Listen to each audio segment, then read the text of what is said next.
안녕하세요. 우리 신앙 이야기의 박 PD입니다. 화륜입니다. 네, 지난 시간 조로아스터교까지 이야기됐고요. 오늘은 이제 마니교 얘기를 좀 해야 될 것 같아요. 네. 마니교가 3세기에서 7세기까지 번성했던 종교 갑자기 몰락합니다. 황제의 탄압을 받고 그렇게 하고 동양에 들어오면은 동양에서는 14세기까지 있었다고 해요. 마니교가 꽤 오랜 동안 지체한 거죠. 그러니까 최종적으로는 거기까지 왔으니까. 그 다음에 이 마니교가 사라지는 시기하고 네스트리우스가 전파한 중국의 경교가 사라지는 시기하고 얼추 비슷해요. 그러니까 꽤 오랫동안 이쪽에서는 버텼는데 이게 이란 계통의 종교입니다. 뭐 조로아스터교. 예. 페르시아 계통의 종교라는 거죠. 이 마니교가 왜 마니교를 우리가 집중적으로 봐야 하냐면 이 조로아스터교보다 더 얘기 안 하는 게 마니교예요. 신학에서. 기독교 교회사에서 마니교를 진짜 마니교는 쓱 이렇게 넘어가요. 왜냐면 여기 어거스틴이라는 인물이 딱 걸렸단 말이죠. 제가 알기로는 이제 이 기독교나 유대교나 뭐 조로아스터교나 이런 거랑 달리 마니교에서는 이 악의 존재 설명에 대한 이제 기존의 그런 다른 종교의 어떤 그런 이 문제점 네네. 이거를 좀 더 극복을 그렇죠. 했다고. 아예 그냥 그 악의 존재 자체를 아예 설정을 해놓고 시작을 하기 때문에 네. 뭐 예를 들어 전지전능하신 하나님이 악에 대해서는 어떻게 그걸 그럼 모든 걸 다 창조하셨으면 당신이 만든 거 아니냐 이런 식의 질문에 답을 못 하거든요. 엄밀하게 얘기하면 뭐 네네. 물론 변증은 다양하게 하지만 설명이 그게 되는 게 아니거든요. 그런데 그렇죠. 마니교는 아예 그냥 그걸 딱 설정을 해놓고 그 있기 설정이 때문에 나왔어요. 네. 그런 모순점을 일단은 피해갔다는 거. 네. 그 정도는 알고 있거든요. 그 다음에 이제 마니교가 불교의 영향을 받아서 이게 진짜 마니가 설명할 때 유튜브 방송 같은 거 보면은 쉽게 기억하세요. 모든 종교를 많이 받아들여서 마니교회라고 얘기할 만큼 다양한 종교를 다 흡수해내요. 그래서 불교의 영향을 받아서 이때부터 서구의 윤회 사상이 들어오기 시작합니다. 아, 그럼 이제 불교의 영향을 받았다. 네, 불교 쪽에서 받아들인 건 영혼의 윤회라고 하는 개념을 가지고 와요. 그러니까 이 기독교가 마니교에도 자꾸 이게 침묵하려고 하는 이유가 뭐냐면 이 마니교의 사상이 기독교에 들어와서 여러 가지 이렇게 의문점을 만들어냈고 이게 스스로는 안으로 흡수하면서 윤회 같은 거죠. 그러니까 정말 재밌는 게 인간이 흙에서 왔으니 흙으로 돌아가라. 이거 굉장히 장례식장에서 자주 쓰이는 말이란 말이에요. 그러면 흙으로 돌아가서 소멸되는 건가? 그러니까 이제 대부분 원서양식은 소멸되는 거란 말이죠. 유대교인 거죠. 유대교도 소멸됐단 말이에요. 그런데 제가 아까 우리가 초반에 얘기한 것처럼 종교는 정치와 무관하지 않다. 통치 수단이었다고 생각하는데 이게 살아있는 사람들에게 충성심을 강요하는 종교의 역할이 있는데 턱 죽어버리고 끝난다니까 이게 별로 이게 파워가 없는 거예요. 그러니까 이게 불교의 윤회라는 것은 결국 이제 죽으면 낙원에 간다고 하는 그러니까 불교식 윤회가 아닌 거죠. 그 바다를 또 토착화시켜서 이제는 낙원에 간다라고 하는 개념이 생기게 돼요. 내세. 그러니까 불교식 윤회의 서양파는 내세예요. 네. 그러면 불교는 끊임없이 도느냐? 끊임없이 도는 쪽도 있고 안 도는 쪽도 있어요. 그 종파마다. 근데 여기 이제 이쪽 서양에 와서는 이게 내세관으로 자리를 잡으면서 이슬람에 오면 극단적으로 이것이 순교하면 네가 무슨 짓을 지는 놈이라도 순교하는 순간 성전에 들어가서 성전에 참여해서 순교하면 모하메드 곁으로 간다고 하는 그런 개념으로 강력하게 활용되는 거죠. 결국엔 그냥 통치 수단 때문에 받아들이는 거라고 네. 봐야 되겠네요. 마니교가 기독교랑 관련이 없는 줄 아는 사람들이 되게 많아요. 근데 마니교가 예수에 대해서 정의를 해놨습니다. 세 가지로 했는데 저도 이제 이거 배울 때 깜짝 놀란 거예요. 결국은 아까 조로아스트교가 기독교의 틀을 다 만들었고 기본 교리는 마니교가 만들었구나. 첫 번째가 뭐냐면 예수는 세상의 빛으로 왔다는 거예요. 요한복음 읽는 순간 벌써 느낌이 팍 오잖아요. 두 번째가 메시아로 오셨다는 거예요. 세 번째가 예수는 고난을 감내하는 자라는 거예요. 이러면 기독교하고 다 고난, 끝났네요. 기독교가 비슷한 시기인데 여기서 우리가 비슷한 시기라는 것에 뭐에 중점을 두냐면 이 비슷한 시기에 기독교에는 특별한 사상가가 없었다는 거예요. 교리를 만들어낼 만한 자질을 가진 사람이 없었어요. 그러니까 이 만유교 출신 어거스틴이 들어와서 독보적인 교리가 되는 거죠. 결국 다를 바가 없는 거잖아요. 결국 만유교인 거예요. 만유교가 고백했던, 만유교가 이해했던 예수가 기독교가 이해하는 예수가 똑같던. 뭐 여기서 세상의 빛으로 왔다, 메시아다, 고난받는 예수다. 이거 우리가 기독교 사상으로 알고 있는 거잖아요. 근데 이건 만인과 영리한 예수예요.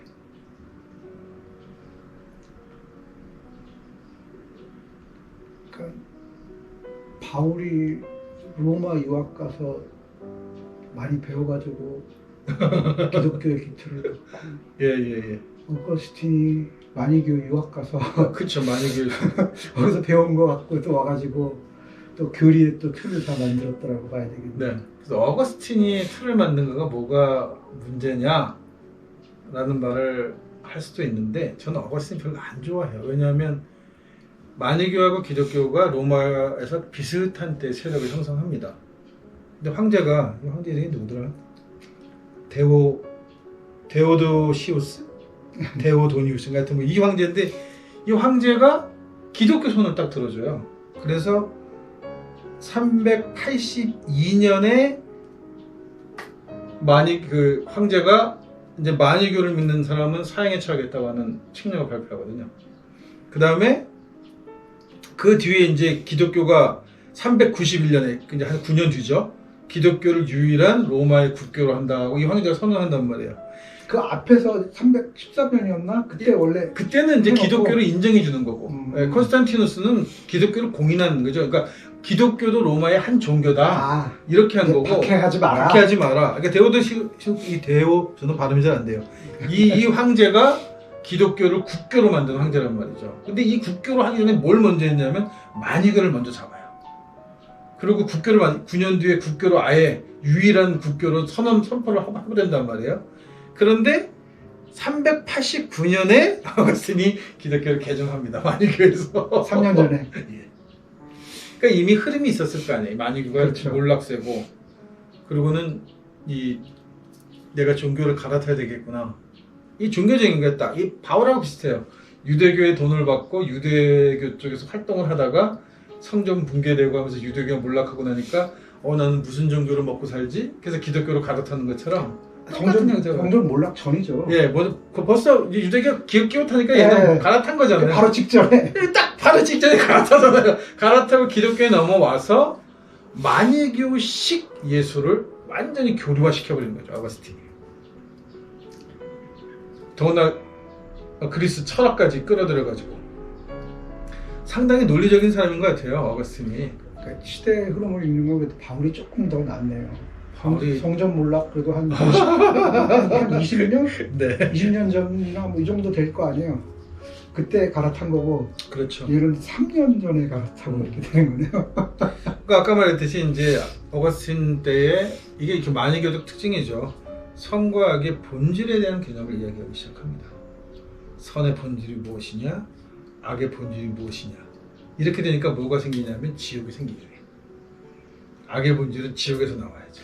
그게 이제 아까 첫 시간에 얘기했었던 그 이제 고대 철학, 자연 철학자들이 어떤 원형질 여기에 관심을 가졌다면 소크라테스, 플라톤부터는 이제 본질에 대한 관심을 갖거든요. 그러니까 완전히 이제 그 관심이 바뀌는 거죠. 그러니까 본질에 관심을 갖게 되니까 그 절대성이 중요한 거. 그렇게 이제 완전히 이게 바뀌어 나가듯이. 네, 그러니까 이제 그래서 이제 기독교가 계속 본질, 비본질 문제를 끊임없이 얘기하게 되는 거예요. 동양에 오면은 본질과 비본질이 없어요. 본질이고 비본질이고 비본질이고 본질이고 하나인데 얘네들은 딱 구분을 해야 돼요. 그러니까 이런 거죠. 쉽게 생각하면 야훼가 절대 하나님인데 이 하나님이 악할 수는 없잖아요. 절대성을 강조합니다. 그러니까 결국은 악한 존재를 따로 뜯어내는 거죠. 그리고 악한 존재가 있어야 되는데, 신이 다 다스리는 세상에 악한 존재가 있을 곳이 어디야?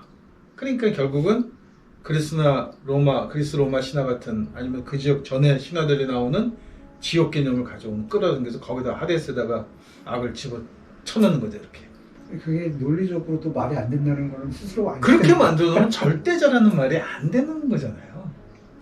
오히려 무소부재라고 하는 게 맞아요. 제우스하고 하데스가, 아니면 포세이돈이 세 군데로 나눠 가졌다는 게 오히려 솔직한 얘기지. 결국은 제우스를 하늘신이니까 절대신이라고 얘기하긴 하지만 하데스하고 포세이돈은 무시 못 하잖아요, 이게. 근데 이 기독교는 절대신이라고 해놓고 지옥이 존재한단 말이에요. 거기는 사탄이 있고 거기는 신의 손이 못 미치고 이런 얘기들을 하는 거지. 그러니까 뭔가 모순이 있는 거지, 이 자체가. 근데 못 미친다고 얘기 안 하잖아요. 안 할 뿐이지. 그러니까 이제 이 모순, 안 한다고 하는 이 모순 때문에 무슨 문제가 생기냐면, 그러니까 이게 아까 조로아스터교도 그렇고 마니교로 넘어서 뭐가 생기냐면 종말론이 딱 생겨버리는 거예요. 언젠가는 정리하신다. 지금은 때가 아니야. 그래서 그냥 신이 악을 두고 보는 것 뿐이지 악한테 지는 신은 아니야, 내가. 우리 신이 지지 않아. 이제 이런 변명을 하는 거죠. 그러니까 결국은 뭐냐면, 아까도 얘기했지만 서양 종교의 문제가 뭐냐면 신을 계속해서 설명하려고 한다. 설명하는 과정에 자기가 유리한 대로 살을 붙여서 설명해 놓고는 모순이 생기면 그 모순을 방어하기 위해서 또 다른 개념을 만들어 갖다 붙여요. 이렇게. 그렇게 해서 마지막엔 말세, 종말론까지 오버리는 거죠. 그러니까 설명하려고 한다라는 것도 문제지만 또 문제하면 뭐가 뭐냐면은 그냥 우리가 바라보는 이 선악 이원론 또는 영육 이원론 이런 각종 이원론적인 사고 방식의 틀로 그걸 바라본다. 예, 그렇죠. 네. 그럴 수가 없는 거거든요. 그러니까 그쪽 원래 이원론으로 뇌가 고정되어 있는 문화이기 때문에 당연히 그렇게 선과 악은 구분돼서 보이는 거예요. 그거를 사실 이 토착신학적인 입장에서는 그 부분이 잘못됐다고 그렇게 얘기를 하는데 그걸 잘 못 알아듣는 거예요. 못 알아듣는 거죠. 그 문제. 그래서 계속해서 이렇게 반복적인 거죠. 사실은 주제를 정해놓고 얘기하지만 실질적인 내용은 아직까지도 그 자리를 계속 돌고 있는 이유가 뭐냐, 이 문제가 해결이 안 돼요. 이 문제가. 그러니까 지금 이번에 보니까 이제 미군이 아프가니스탄 거의 철수하면서 탈레반 세상이 되는 것 같더라고요. 탈레반을 키운 것도 미국이잖아요. 그리고 탈레반을 잡은 것도 미국이고, 그리고 남의 나라 들어가서 깽판 치고 나와버리면, 그러면 거기는 뭐 완전 이제 탈레반 때문에 쑥다마하게 생겼더라고요. 아프가니스탄이 미군 철수하고 나면. 그러니까 기독교라는 종교가 갖고 있는 모습이 얼추 그쪽 지역이 갖고 있는 종교 모습이 얼추 그런 식이에요. 밀고 들어가서 힘으로 밀어붙여서 확 얘기해놓고 뭐 좀 불리해지면 쑥 빠져. 그러고 나면 그 뒷감당이 안 되는 거잖아요, 이게. 그러니까 반감을 키워놓게 되니까 그냥 평범했던 사람들마저 탈레반이 되는 거잖아요. 네. 그러다가 이제 교리를 가지고는 도무지 설명할 수 없는 상황에 도달하죠. 왜냐하면 뭐 어거스틴도 그렇고 보시면 알겠지만 뭐 서양 철학이 그렇게 디테일한 깊이가 있는 철학은 아니란 말이죠. 그 자체가 현상적으로 설명을 잘하고 있는 학문이지, 이게 무슨 진짜 자기네들은 본질 얘기를 엄청 하지만 본질을 못 건드리게 되어 있는 구조인데, 그러니까 이제 그거가 해결이 안 되니까, 자기 자체적인 모순이 해결 안 되니까 뭐를 하냐면 마녀사냥을 하는 거죠. 구체적 대상을 설정해 놓고 거기다 모든 걸 다 덮어 씌우는 거예요. 그러니까 그때 얘기했다시피, 그러니까 서양 학문을 하는 그런 자세를 봐도 이 사람들은 그 분석하는 건 정말 잘해요. 기가 막히게 하죠. 네. 네, 그 분석한다는 게 아까 얘기했던 이렇게 그 아래 상태를 이제 둘로 나눠놓는, 구분하는 그런 과정이란 말이에요. 병아리 감별사예요. 네. 그렇게 했다가 이제 이것이 통합해야 돼요. 네. 종합하는 능력. 이 부분은 오히려 동양이 굉장히 뛰어나다. 뛰어나죠. 네. 그거는. 그러니까 근데 그냥 처음부터 종합이라는 건 있을 수 없잖아요. 분석 당연히 해야 돼요. 근데 그 다음에 그 다음 단계로 넘어가야 되는데 여기에서 이 학문하는 자세마저도 여기에 머물러 있다는 거야. 분석만. 그 다음 종합하는 걸로 가야 되는데 종합이 잘 안 돼요.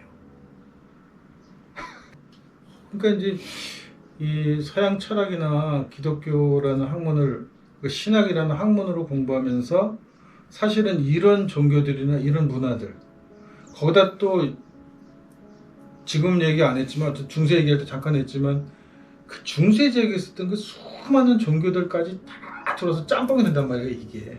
근데 이 근본에 아까 말했던 조로아스트교나 아리안계 종교나 혹은 이 브라만 쪽 종교까지 들어와서 이게 다 섞여 있는데 거기다 또 나중에 이슬람까지 태동하고 정말 정신사납단 말이에요 이게. 근데 이거를 뭐라고 하나로 통합할 수 없는 상태를 하나로 통합하고 있는 게 기독교예요. 우리는 강제로 그냥 이게 딱 정해 놓은 그러니까 거니까. 끊임없이 부글부글 거릴 수밖에 없는 거죠. 이게. 납득이 공부하면서도 본인이 납득하지 못하는 종교가 되는 거예요. 공부를 하면 할수록 짜증납니다. 방황하는 짜증납니다. 아이고 많이 이겨. 네, 만이교. 많이 섞였다 해서 만이교입니다. 알겠습니다. 이번 시간 만이교까지 나누도록 하겠습니다.